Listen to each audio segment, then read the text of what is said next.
Le Mali, pays continental, est l'un des plus vastes de l'Afrique au sud du Sahara, avec une superficie de 1 241 238 km² et près de 7 000 km de frontières. Cette double situation d'enclavement et de localisation sahélienne caractérise et influence fortement le contexte socio-économique national.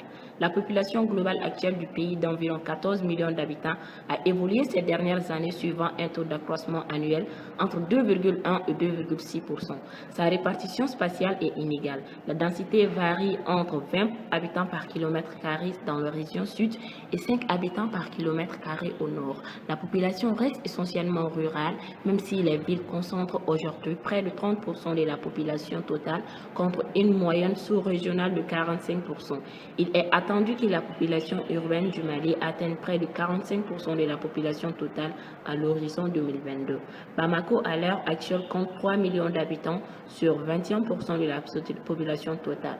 Aussi, la part relative des activités à base urbaine dans la constitution du PIB devient de plus en plus importante, pendant que par ailleurs la pauvreté, longtemps considérée comme caractéristique du monde rural, connaît une progression importante dans les villes.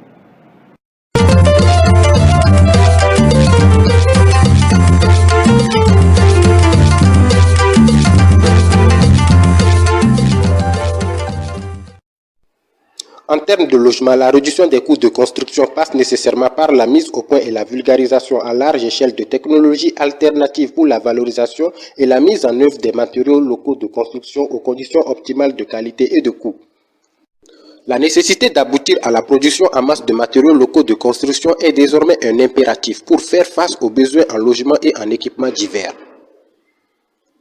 Le gouvernement sait que la tâche est immense et qu'elle ne peut être accomplie par l'État seul. C'est pourquoi il entend plutôt la gérer dans le cadre d'un partenariat effectif non seulement avec les collectivités et le secteur privé national, formel et informel, mais aussi avec la communauté internationale, sachant que 90% du parc national de logements sont produits par autoconstruction.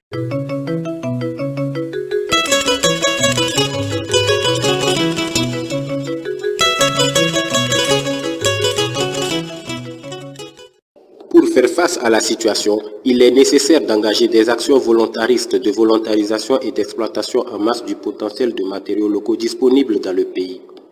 C'est à partir d'un tel choix que le gouvernement espère renforcer la capacité de réponse aux besoins en logement, mais aussi et surtout en équipement collectif de base dans le cadre de la décentralisation. Dans cette perspective, il faudra non seulement diversifier les matériaux, mais aussi vaincre les réticences, par exemple en établissant des normes techniques, en améliorant la qualité de produits et en renforçant les compétences du secteur privé, formel et informel.